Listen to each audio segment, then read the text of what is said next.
నమస్తే 3WR news కి స్వాగతం. బులెటిన్ల ముందుగా హెడ్లైన్స్.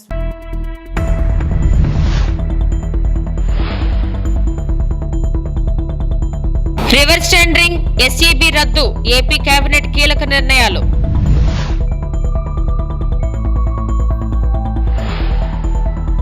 సచివాలయంలో తెలంగాణ తల్లి విగ్రహానికి భూమి పూజ చేసిన సీఎం రేవంత్ రెడ్డి.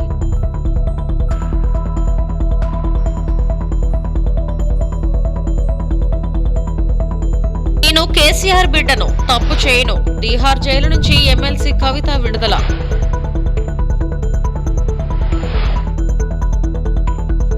ఏపీ సచివాలయంలో సీఎం చంద్రబాబు అధ్యక్షతన రాష్ట్ర మంత్రివర్గ సమావేశం కొనసాగుతుంది. ఈ భేటీలో పలు కీలక నిర్ణయాలకు కేబినెట్ ఆమోదం తెలిపింది. వైకాపా ప్రభుత్వం తీసుకొచ్చిన రివర్స్ టెండరింగ్ విధానాన్ని మంత్రివర్గం రద్దు చేసింది. పాత విధానంలోనే టెండర్లు పిలిచే ప్రతిపాదనకు కేబినెట్ ఆమోద ముద్ర వేసింది. ఆబ్కారీ శాఖ పునర్వ్యవస్థీకరణకు గ్రీన్ సిగ్నల్ ఇచ్చింది. ఈ క్రమంలో స్పెషల్ ఎన్ఫోర్స్మెంట్ బ్యూరో ఎస్ఈబి రద్దుకు ఆమోదం తెలిపింది.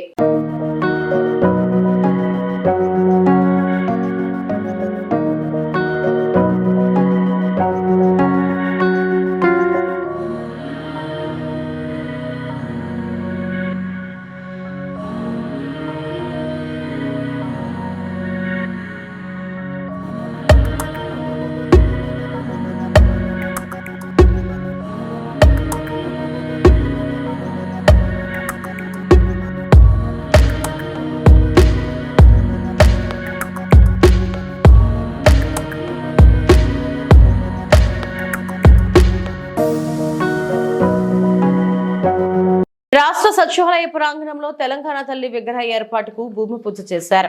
ఈ కార్యక్రమంలో పాల్గొన్న సీఎం రేవంత్ రెడ్డి, మంత్రులు పాల్గొన్నారు. డిసెంబర్ 9న తెలంగాణ తల్లి విగ్రహం ఆవిష్కరించనున్నారు. వచ్చి ఈ ప్రభుత్వం చేపట్టిన కార్యక్రమానికి అండగా నిలబడ్డందుకు మనస్ఫూర్తిగా ధన్యవాదాలు. వాస్తవంగా ఈ కార్యక్రమాన్ని పెద్ద ఎత్తున చేపట్టాలన్న ఆలోచన ప్రభుత్వం చేసినప్పుడు వేద పండితులను సంప్రదిస్తే ఈరోజు తర్వాత మళ్ళీ దసరా వరకు మంచి రోజులు లేవు, ఈ కార్యక్రమాన్ని ఈరోజు చేపట్టవలసిందిగా వేద పండితులు నిన్న సూచన చేయడం జరిగింది.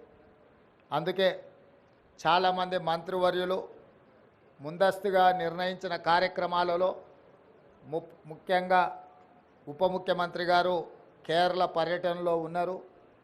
మిగతా మంత్రివర్యులు కూడా ఇతర కార్యక్రమాలలో ముందే వాళ్ళ కార్యక్రమాలు నిర్ధారించడం వల్ల పెద్ద ఎత్తున ఈ కార్యక్రమాన్ని ప్రభుత్వం ఏర్పాటు చేయలేకపోయింది. ఏది ఏమైనా సంకల్పం, పట్టుదల ఉంటే ఏది అసాధ్యం కాదు అని తెలంగాణ ఉద్యమకారులు తెలంగాణ ఉద్యమాన్ని, తెలంగాణ రాష్ట్ర సాధనను నిరూపించరు. వెంకటరెడ్డి గారు చెప్పినట్టు 60 సంవత్సరాల యొక్క ఆకాంక్షను శ్రీమతి సోనియా గాంధీ గారు ఇచ్చిన మాట నిలబెట్టుకోవడానికి వారి మాటే శిలాశాసనం. ఒక్క మాట చెప్పిండ్రంటే అది చరిత్రలో సువర్ణ అక్షరాలతో లిఖించదగిన విధానమని 2004 కరీంనగర్లో వారిచ్చిన మాట ప్రకారం 2014 తెలంగాణ రాష్ట్ర ఏర్పాటు కల సాకారమైంది. 2014 నుంచి 2024 వరకు దాదాపుగా 10 సంవత్సరాల అధికారంలో ఉన్న వాళ్ళు ఎన్నెన్నో నిర్మించడం, ప్రపంచానికే ఆదర్శంగా నిలబడడం, చాలా విషయాలు గొప్పలు వాళ్ళు ప్రస్తావించడం జరిగింది. సుప్రీంకోర్టు బెయిల్ మంజూరు చేయడంతో ఎమ్మెల్సీ కవిత తీహార్ జైలు నుంచి విడుదలయ్యారు. ట్రయల్ కోర్టు నుంచి రిలీజ్ ఆర్డర్స్ అనంతరం కవిత జైలు నుంచి బయటకు వచ్చారు. కవిత భర్త అనిల్ కుమార్, ఎంపీ వద్దిరాజు 10 లక్షల రూపాయల షూరిటీ బాండ్లను సమర్పించారు. అయితే రిలీజ్ ఆర్డర్స్ అందినప్పటికీ తీహార్ జైలు నుంచి కవితను విడుదల చేయడానికి కొన్ని గంటల ప్రాసెస్ కొనసాగింది. సుప్రీంకోర్టు బెయిల్ మంజూరు చేయడంతో కేటీఆర్, హరీష్ రావు సహా పలువురు ఎమ్మెల్యేలు, బీఆర్ఎస్ నేతలు తీహార్ జైలు వద్దకు చేరుకున్నారు. కవిత జైలు నుంచి బయటకు వచ్చిన తర్వాత ఆమెకు ఘన స్వాగతం పలికారు. బాణసంచా కాల్చి ఆమెకు స్వాగతం పలికారు. బయటకు వచ్చిన తర్వాత కొడుకును హత్తుకుని భావోద్వేగానికి గురయ్యారు. కుమారుడితో పాటు భర్త, సోదరుడు కేటీఆర్ కు ఆత్మీయ ఆలింగనం చేసుకున్నారు. మంచిదాన్ని అనవసరంగా జైలుకు పంపి నన్ను జగమొండిని చేసిండ్రు. ఇంకా ప్రజాక్షేత్రంలో గట్టిగా పనిచేస్తాం, కమిట్మెంట్ తో పనిచేస్తాం. అందరితో కూడా నిలబడి ఉంటామని తెలియజేస్తున్నాం. We were always tough. We are fighters. We will fight it out legally. We will fight it out politically. We were always tough. By sending us to jail illegally, they only made BRS and KCR's team unbreakable. Thank you. Jai Telangana, Jai Hind.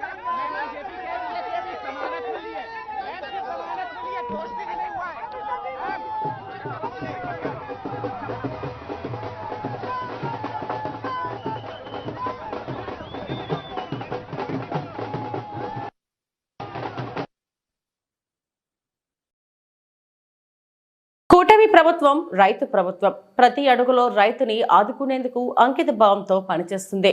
రైతుకి భరోసా ఇచ్చే విధంగా ముందుకు వెళుతుందని రాష్ట్ర పౌర సరఫరాల శాఖ మంత్రి నాదెండ్ల మనోహర్ స్పష్టం చేశారు. మంగళవారం సాయంత్రం తూనికలు కొలతల శాఖ ఆధ్వర్యంలో విజయవాడలోని పౌర సరఫరాల శాఖ కమిషనర్ కార్యాలయంలో రాష్ట్ర వ్యాప్తంగా ఉన్న ఎరువులు, పురుగు మందుల తయారీదారులు, డీలర్లతో సమీక్షా సమావేశం నిర్వహించారు. యూరియా, డిఏపి ఎరువులు, పురుగు మందుల అమ్మకాలు విషయంలో రైతులకు ఇబ్బందులు కలగకుండా జాగ్రత్తలు వహించాలన్నారు. కొలతలు, ధరల్లో తేడాలు లేకుండా చూసుకోవాలని స్పష్టం చేశారు. రైతు మోసపోకుండా చూసుకోవాల్సిన బాధ్యత అందరిపైన ఉందన్నారు. బరువు, ఎంఆర్పీల్లో తేడాలు ఉంటే కఠిన చర్యలు తీసుకుంటామన్నారు. ఈ జనవరి నుంచి అమల్లోకి వచ్చిన యూనిట్ సేల్ ప్రైజ్ నిబంధనపై అవగాహన కార్యక్రమం నిర్వహించారు.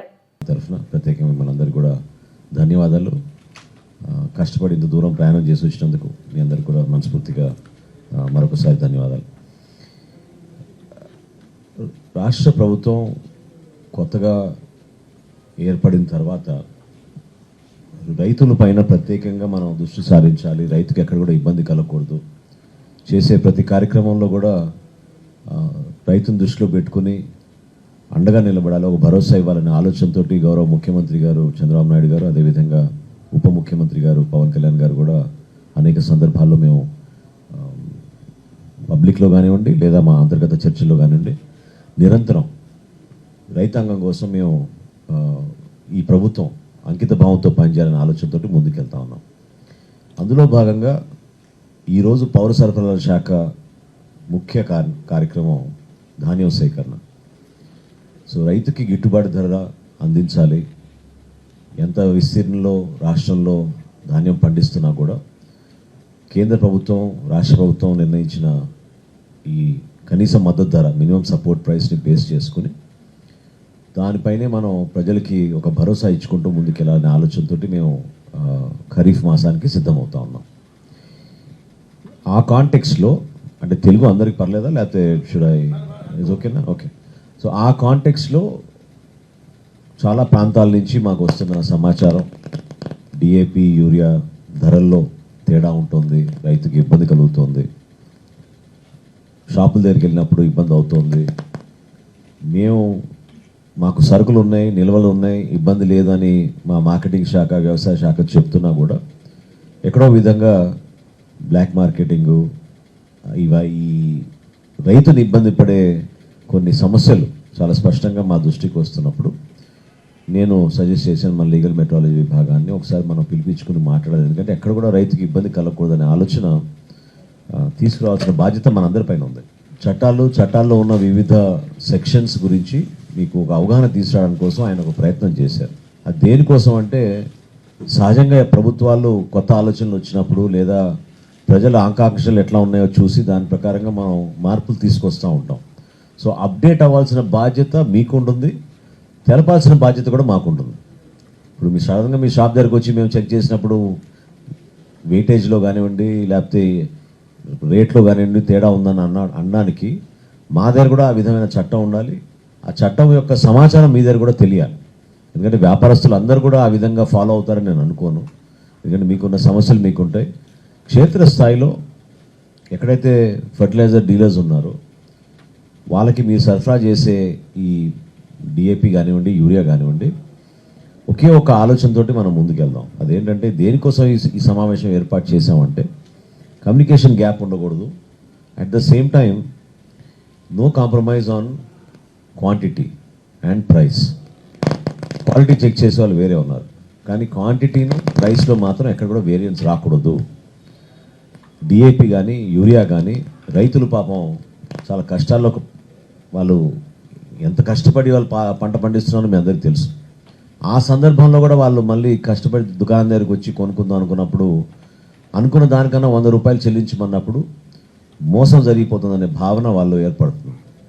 ఆ సమస్య రాకుండా చూడాల్సిన బాధ్యత మీ అందరిపైన ఉంటుంది, మీతో పాటు మాకు ఉంటుంది.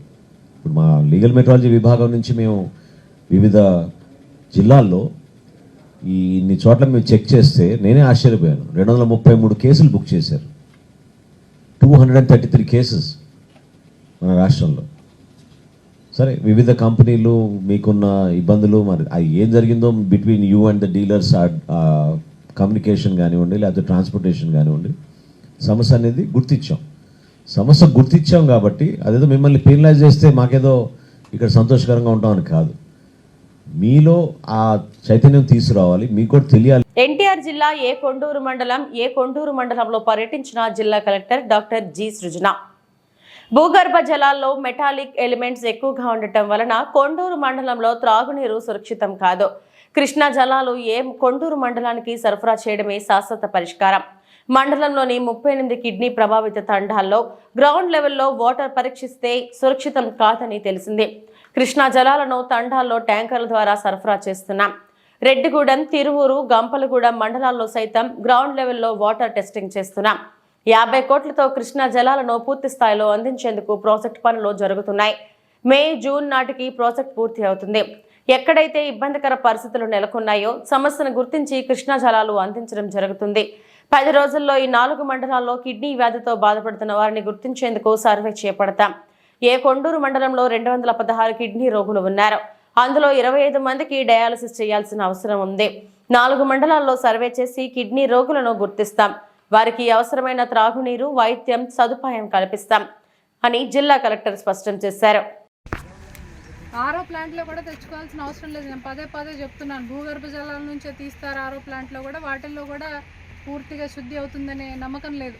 సో కృష్ణా జలాలు మేము పోస్తాం, ఎవ్రీడే రోజువారీ పోస్తాము. దయచేసి అవే తీసుకోండి. పోయకుండా ఇప్పటి వరకు ఏదో కంప్లైంట్లు వచ్చినాయి, అది రాకుండా చూసుకుంటాం. ఈ ప్రాబ్లం ఉంది కాబట్టే దీనికి శాశ్వతంగా పరిష్కారం ఇవ్వాలి కాబట్టి ఇంత దూరం వచ్చాం కదా. సో దయచేసి మీరు కూడా కోఆపరేట్ చేయండి. ఊరికే డబ్బులు పోగొట్టుకొని అక్కడికి వెళ్ళి ఆరో ప్లాంట్లకి వెళ్ళి తెచ్చుకోబాకండి. ఇక్కడే వేస్తాం మేము నీళ్లు. ఎక్కడన్నా రాకపోతే ఏఈ గారు ఉంటారు, సర్పంచ్ గారు ఉంటారు, చెప్తే మా దృష్టికి ఎందుకు రాలేదో కనుక్కొని వెంటనే వచ్చే ఏర్పాటు చేస్తాం తప్ప మీరు భయపడ ప్రాంతాల్లో తిరగటం జరుగుతుందండి. మన కొన్ని రోజులుగా కూడా ఈ విషయం పదే మన ఎదుటికి వస్తుంది. చాలా రోజులుగా కూడా ఇక్కడ ఈ ప్రాంతంలో భూగర్భ జలాలు మెటాలిక్ ఎలిమెంట్స్ ఎక్కువ ఉండటం వల్ల అవి తాగడానికి సురక్షితమైనవి కాదు అని భావించి కూడా కృష్ణా జలాలు ఇక్కడికి పంపిణీ చేయటమే శాశ్వత పరిష్కారం అని చెప్పి మనం ప్రాజెక్ట్ తీసుకోవటం జరుగుతుందండి. కొండూరులో ఉండే 38 హ్యాబిటేషన్స్లో కూడా గ్రౌండ్ వాటర్ శాంపిల్స్ టెస్ట్ చేస్తే అవి తాగడానికి సురక్షితమైనవి కావు అని చెప్పి అక్కడ 38 హ్యాబిటేషన్స్లో కూడా 56 పాయింట్స్కి ఈరోజు వారి ట్యాంకర్ల ద్వారా సప్లై చేస్తున్నాం. కొండూరు ప్రాంతం మాత్రమే కాకుండా పక్కనే ఉండే రెడ్డిగూడెము, గంపలగూడెము, తిరువూరులో కూడా ఒకసారి టెస్టింగ్ చేయించి అన్ని హ్యాబిటేషన్స్లో గ్రౌండ్ వాటర్ శాంపిల్స్ తీసి టెస్టింగ్ చేయించి అవసరమైతే అక్కడికి కూడా ఇప్పుడు మేము సుమారుగా 50 కోట్లతో కృష్ణా జలాల్ని మేము ఇక్కడికి తీసుకొచ్చి ఇంటింటికి సప్లై చేయడానికి ప్రాజెక్టు పనులు జరుగుతున్నాయి. మే, జూన్ నాటికి అవి పూర్తి కూడా అవుతాయి. సో అది అయ్యేలోపు ఇప్పుడే ఇంకొక వారం 10 రోజుల్లో ఈ 3 మండలాల్లో కూడా చుట్టూ ఉండే 3 మండలాల్లో కూడా అసెస్ చేసి, బికాస్ ఈ పక్కనే ఉండే మండలాలు భూగర్భ జలాలు అక్కడికి కూడా స్ప్రెడ్ అయ్యే అవకాశం ఉంది కాబట్టి అక్కడ కూడా టెస్ట్ చేసి అవసరమైతే అంటే మా ఆర్డబ్ల్యూఎస్ వారు గంపలగూడెంలో కంప్లీట్ చేశారు అన్ని హ్యాబిటేషన్స్. అక్కడ 2 హ్యాబిటేషన్స్లో మెటాలిక్ ఎలిమెంట్స్ ఉన్నాయని కూడా గుర్తించడం జరిగింది. అదేవిధంగా రెడ్డిగూడెంలోనూ తిరువూరులో కూడా చేసి ఒకేసారి పూర్తి అంచనా వచ్చి ఈ ప్రాజెక్ట్ అయ్యేలోపు అన్ని గ్రామాలకు కూడా ఎక్కడెక్కడైతే ఇబ్బందికరమైన పరిస్థితులు ఉన్నాయో అన్ని గ్రామాలకు కూడా ఈ కృష్ణా జలాలు, సురక్షితమైన కృష్ణా జలాలు తాగునీటి కోసం సరఫరా చేసే ప్రాజెక్టు నెలకొల్పడం జరుగుతుందండి. దాంతోపాటు ఇక్కడ ఆల్రెడీ ఈ 4 మండలాల్లోనే ఉండే అందరూ కిడ్నీ వ్యాధితో బాధపడుతున్న వాళ్ళందరినీ అదే 10 రోజుల్లో అసెస్ చేసి ఇప్పుడు సుమారుగా ఈ ప్రాంతం అంటే కొండూరు ఈ పిహెచ్సి పరిధిలో చూస్తే 216 మంది కిడ్నీ సీకేడి అంటే క్రానిక్ కిడ్నీ డిసీజ్తో బాధపడే వాళ్ళు, అందులో ఒక 25 మందికి డయాలసిస్ కావాల్సిన వాళ్ళు ఉన్నారు. అదేవిధంగా ఈ 4 మండలాల్లో కూడా మరి ఒకసారి సర్వే చేసి ఎంతమందికి క్రానిక్ కిడ్నీ డిసీజెస్ ఉన్నాయో ఒకసారి అంచనా వేసి అంటే అది ఎక్కువ మీకోసం ప్రజా సమస్యల పరిష్కార వేదిక PGRS ద్వారా ప్రజల నుండి అందే ప్రతి అర్జీని నిర్దేశిత గడువులోగా నాణ్యతగా సకాలంలో పరిష్కరించాలని, ఫిర్యాదులు పరిష్కరించినవి మరలా రీఓపెన్ కాకుండా నాణ్యతగా అర్జీదారుని సంతృప్తి మేరకు పరిష్కరించాలని, పరిష్కరించలేనిచో సదరు కారణాన్ని అర్జీదారునికి స్పష్టంగా తెలియజేయాలని తిరుపతి జిల్లా కలెక్టర్ డాక్టర్ S. వెంకటేశ్వర్ పేర్కొన్నారు.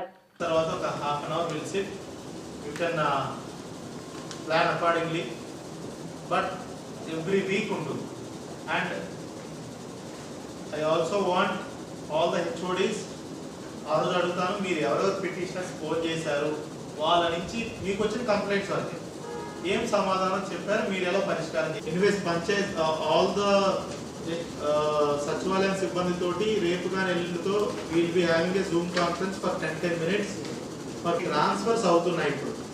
సో ట్రాన్స్ఫర్స్ అవుతున్నాయి కాబట్టి please keep in mind, don't relieve anyone until the completion of pension activity. So 1వ తారీఖున 2వ తారీఖున పెన్షన్ యాక్టివిటీ అయిన తర్వాతనే దయచేసి మున్సిపల్ కమిషనర్స్ అందరూ అండ్ MPDOs కానీ రిలీవ్ చేయవలసి ఉంటుంది. ఎనీ సచివాలయం స్టాఫ్ ఆల్రెడీ చాలా మంది HODs ఉన్నారు ఇక్కడ. సో మీ సచివాలయం సిబ్బందిని whatever whichever has not been dispersed, so balance amount ఏదైతే డిస్పర్స్ చేయలేదో అది కూడా క్రెడిట్ చేసిన తర్వాతనే రిలీవ్ చేయాలి. ఇది వెరీ ఇంపార్టెంట్ అండి, లేదంటే ఇబ్బందులు అవుతాయి అందరికి. Okay, so that is one thing. Second thing is pensions ఈసారి సండే వస్తుంది 1వ తారీఖు. So it is not holiday for any of us, I mean whoever is involved in pension activity. So దయచేసి సండే రోజున ఏదైతే మనకి మార్నింగ్ 6 AM నుంచి start చేయాలో మనము ఆ డిస్ట్రిబ్యూషన్ స్టార్ట్ చేయవలసి ఉంటుంది. అండ్ దానికి ముందుగానే అమౌంట్ దానికంటే ముందుగానే యాజ్ యూజువల్గా ఎవ్రీ మంత్ తీసుకున్నట్టుగానే విత్డ్రా చేసుకొని బండిల్స్ కింద చేసుకొని చేయాలి. తూర్పుగోదావరి జిల్లా గోకవరం పుష్ప సినిమా తరహాలో గంజాయి రవాణా. పాత ఫర్నిచర్ మాటున బొలెరో వ్యాన్ లో ట్రక్ లో గంజాయి తరలిస్తున్న కేటుగాళ్లు. సీన్ రివర్స్ అనడంతో గంజాయితో ఉన్న వ్యాన్ ను వదిలి పరారైన గంజాయి ముఠ. పెద్ద మొత్తంలో 820 కేజీల గంజాయి స్వాధీనం. బొలెరో వ్యాన్ సీజ్, ఒకరు అరెస్ట్, మరో 2 కోసం గాలింపు. గంజాయి విలువ 40 లక్షలుగా తెలిపిన పోలీసులు. అల్లూరు జిల్లా పెద్దబయలు మండలం నుండి తీసుకువస్తుండగా పట్టుకున్న పోలీసులు. గంజాయి రవాణాపై సమాచారంతో తనిఖీలు చేస్తుండగా వ్యాన్ వదిలి 2 పరారైనట్లు DSP శ్రీనివాసరావు వెల్లడి. దర్యాప్తులో భాగంగా గంజాయి మత్తు పదార్థాలపై నిరంతరం నిఘా ఉంచామని, అట్టి వారిని ఉపేక్షించేది లేదని DSP ప్రెస్ మీట్ లో వెల్లడి.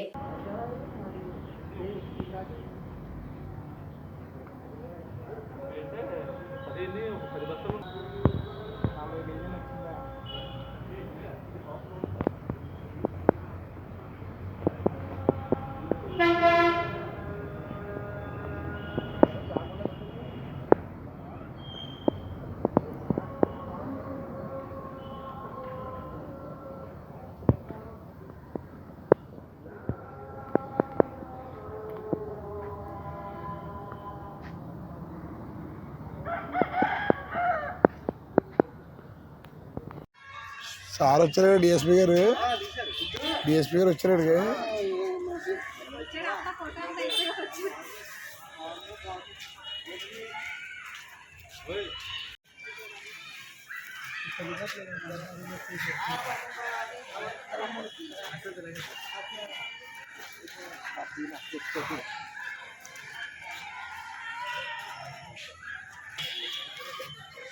గంజాయి కదా ఇది, గంజాయి కదా అదేనా వ్యానా, ఆ వ్యానా వ్యాన్ అదే కదా సార్. మీ వల్ల బాబు రెండమ్మా మీరు కూడా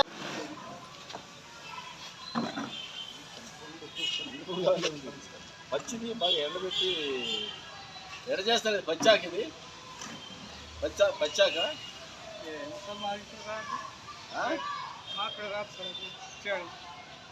ఎండబెడతారా? ఇది ఎట్లా నువ్వు పండించేవాడు కదా అంతకుముందు చేసి కడతావు కదా మొత్తం నుంచి రామన్నపాలెం జంక్షన్ సమీపంలో ఏపీ 31 TG 1625 అనే బొలరో ట్రక్ వాహనం లోడ్తో నిలిపినదని చెప్పేసి ఎస్ఐ గారికి సమాచారం రాగా ఎస్ఐ గారు సిఐ గారు పోయి సంబంధిత అధికారులు తీసుకొని వచ్చి అక్కడ వెరిఫై చేయగా అందులో 814 kg గంజా ఉన్నది. ఆ ట్రక్కు గంజా సీజ్ చేయడం జరిగింది. అందులో కేసు నమోదు చేసి కోరుకొండ సిఐ గారు దర్యాప్తు మొదలుపెట్టి ఈరోజు అక్కడే ఒక పంతల జయరామ్ అతను లారీ ఓనరు అక్కడ తిరుగుతూ ఉండగా అనుమానం అతను పట్టుకొని విచారణ అతను స్వాధీనంలో 10 kg గంజాయి కూడా ఉంది. అతన్ని అరెస్ట్ చేయడం జరిగింది. అతను విచారించగా అతను చెప్పింది ఏంటంటే ఈ బండి వచ్చేసి కిలో జయరామ్ అని చెప్పేసి డ్రైవర్కి ఇచ్చాను, అతను ఈ విధంగా వ్యాపారం చేస్తుంటాడు, నాకు కూడా వ్యాపారం చేస్తున్నందుకు కొంత డబ్బులు ఇస్తుంటాడు అని చెప్పేసి అతను స్వచ్ఛందంగా ఒప్పుకోవడం జరిగింది. వీళ్ళంతా కలిసి మంగళమాటం అలియా తాంగి చంద్ర అనే దగ్గర కొంటారని చెప్పేసి అతను చెప్తున్నాడు. ఇంకా దర్యాప్తు చేయాల్సిన అవసరం ఉంది. ఈ గంజాయి ఎక్కడికి పోతుంది అనేది మనకు డ్రైవర్ దొరికితే మనకు సమాచారం వస్తుంది. దీంట్లో దర్యాప్తు చేయాల్సిన అవసరం చాలా ఉంది. ఎట్టి పరిస్థితుల్లో కూడా మన ఏరియాలో కూడా గంజాయి ట్రాన్స్పోర్ట్ లేకుండా చేస్తాము. 40,67,550 రూపీస్ ఉంది గంజాయి విలువ. మనం పట్టుకున్న గంజాయి విలువ దగ్గర ఏం లేదు. ఆ టోల్ గేట్ కూడా వెరిఫై చేసాం కదా, టోల్ గేట్స్ కూడా వెరిఫై చేసి మన దగ్గర ఏం లేదు. మన రూట్లో టోల్ గేట్స్ కూడా ఏం లేవు కదా. ఇతని మీద ఒక కేసు ఉంది కదా, ఏం లేదు కానీ ఇతను నేరస్తుడే, చేస్తుంటాడు, తెచ్చున్నాడే. అతను మాత్రం మంగళమాటం 3వ వ్యక్తి మీద కేసులు ఉన్నాయి. ఈ కిలో జీరా మీద కూడా కేసులు ఉంటాయి. ఒకతన్ని అరెస్ట్ చేశాం, ఇప్పుడు ఒకరిని అరెస్ట్ చేశాం. ఖమ్మంపాడు మెయిన్ రోడ్లో ఉన్న జిల్లా పరిషత్ ఉన్నత పాఠశాల దగ్గరికి వెళ్లే వరకు ఇక్కడ స్కూల్ ఉందని ఎవరికీ తెలియదు. 2 వైపులా ప్రహారిని ఆనుకొని షాపులు ఇక్కడ ఎంతో మంది విద్యార్థులు చదువుతున్నారు. ఇరువైపులా ఉన్న షాపులకు అద్దె ఎవరు తీసుకుంటున్నారు? హెడ్ మాస్టర్ తీసుకుంటున్నారా? MEO తీసుకుంటున్నారా? ఎన్నో సంవత్సరాల నుంచి ఈ సమస్య ఉన్నప్పటికీ ఏ అధికారి పట్టించుకోవడం లేదు. అద్దె ఎవరు వసూలు చేస్తున్నారు, ఎవరికి ఇస్తున్నారో దీనిపైన ఉన్నతాధికారులు చర్యలు తీసుకోవాలని గ్రామస్తులు వాపోతున్నారు. ఇన్ని సంవత్సరాల నుంచి ఏ అధికారి పట్టించుకోలేదు. కారణం ఆ పెరుమాళ్లకే ఎరుక.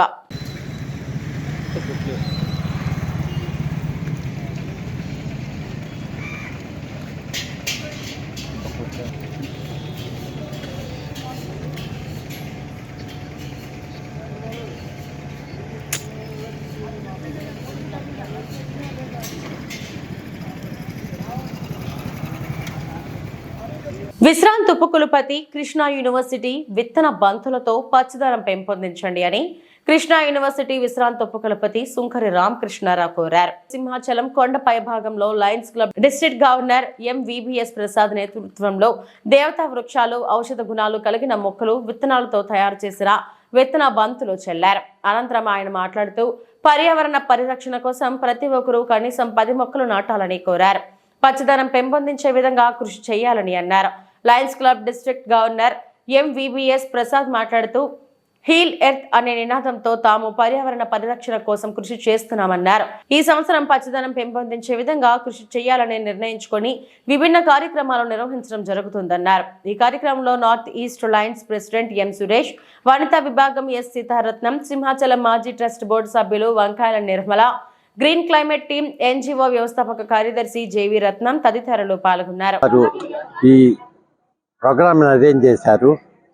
రగ్గెడ్ టెరైన్లో వెళ్ళి హిల్ టాప్లో సీడ్ బాల్స్ వెదజల్లటం అనేది చాలా మంచి విషయం అండి. సో మనం ఎన్విరాన్మెంటల్ ప్రోగ్రాంలో ట్రీ ప్లాంటేషన్ ఎలాగో ఇలానే seed ball sparkling in the rugged terrain అనేది ఇది ఒక వినూత్న కార్యక్రమం. ఆ కార్యక్రమంలో పాల్గొన్న సభ్యులందరికీ కూడా ధన్యవాదాలు. అంత రగ్గెడ్ టెరైన్లో అన్ని చేమలు, అన్ని వివిధ విధమైన క్రిమి కీటకాదులలో మనం వెళ్ళి ఈ ప్రోగ్రామ్ని ఇంత సక్సెస్ఫుల్గా చేసినందుకు, మీరందరూ శ్రమపడినందుకు మరొకసారి ధన్యవాదాలు తెలియజేస్తూ, ఇటువంటి కార్యక్రమాలు మరెన్నో అన్ని క్లబ్బుల వారు చేస్తే మన గ్రీనరీ పెరిగి మన ఎన్విరాన్మెంట్ని మనమే కాపాడుకోవాలని ఈ సంవత్సరం మన ముఖ్య ఉద్దేశం థీము హీల్ ఎర్త్ అని పెట్టాం. ఆ ప్రోగ్రాంలో ఇవాళ మనం అంతా కూడా ట్రీ ప్లాంటేషన్లో భాగంగా సీడ్ సీడ్ బాల్స్ స్పార్క్లింగ్ అనేది చేసాం. అదే సో రత్నం గారు దీనికి సీడ్ బాల్స్ సీడ్ బాల్స్ ప్రిపరేషన్లో కానీ వాటిలో కానీ మన రత్నం గారు చాలా కృషి చేశారు. ఇది ఎప్పుడో పురాతన ప్రక్రియ అయినప్పటికీ కూడా అప్పుడు కౌ డంగ్లో పెట్టేవారు. ఇప్పుడు అలా కాకుండా డంగ్ అండ్ ఎర్త్ మట్టి అన్నీ కలిపి దాంట్లో సీడ్స్ని వేసి వివిధ రకాలైన సీడ్స్ని వేసి ఆ సీడ్ బాల్ టెక్నిక్ అనేది ఈ మధ్యనే బాగా డెవలప్ చేస్తున్నారు. సో ఈ ప్రక్రియ ఇంకా కొనసాగించాలని, ఇలా రగ్గడ్ టెర్రైన్లో వేయటానికి సీడ్ బాల్సే బాగా మంచి ఫలితాన్ని ఇస్తాయని. ఈ వార్తలు ఇంతటితో సమాప్తం. నమస్తే.